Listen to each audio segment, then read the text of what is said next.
मैत्रिणीने तुमचं माझ्या युट्यूब चॅनल मध्ये. तर आज आपण उकडीचे मोदक करतोय. त्याच्यासाठी मी एक मोठी वाटी भरून तांदळाचं म्हणजे दावत बासमतीचं पीठ घेतलेले जे रेडीमेड मिळतं ते, आणि 2 वाट्या मी आता पाणी टाकून देते. अर्धा चमचा आपण तूप टाकतोय आणि आता छान उकळी आली का मग मी पीठ सोडते. पाणी छान उकळले आपण थोडस चुटकीभर असं मीठ टाकणार आहोत. तर आपण आता 1 वाटी तांदळाचं पीठ म्हणजे दावत बासमती घेतलेले ते टाकते आणि ते सारखं हलवायचे. त्याच्यामध्ये अजिबात गाठ जमली नाही पाहिजे, आपण सारखं हलवायचे. शिजलंय आपलं ते पीठ. आता आपण थोडं वाफेवर ठेवणार आहोत 5 ते 10 मिनिटं. हे बघा आपण 5 ते 10 मिनिटात वाफेवर ठेवू. आता मोदकाचं सारण पहिल्यांदा तयार करतोय. त्याच्यासाठी मी 1 चमचा तूप घेतलेले. तूप टाक मी नारळाचा तव घेतलेला आहे. त्याच्यामध्ये 2 ते 5 मिनिटं आपण त्याच्यात छान हलवणार आहे तुपामध्ये. त्याचं मॉइश्चर कमी होत नाही तोपर्यंत. तर बघू शकता आपलं छान आता नारळाचं मॉइश्चर कमी झालंय. त्याच्यात 1 वाटी आता मी गूळ टाकते. 1-2 ते 5 मिनिटात आपण गूळ त्याच्यामध्ये मिक्स करून घेऊ.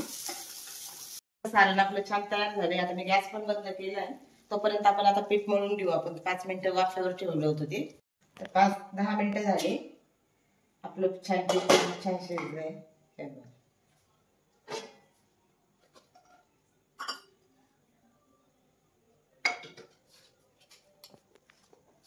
छान आपण आता मळून घेऊ. थोडं पाणी वाटलं तर टाकू, नाहीतर मग असंच मळून घेऊ. पीठ एकदम मऊ छान मळून झालेले.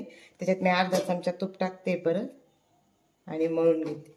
आता मोलच्या साहाय्याने आपण मोदक भरायला सुरुवात करतोय.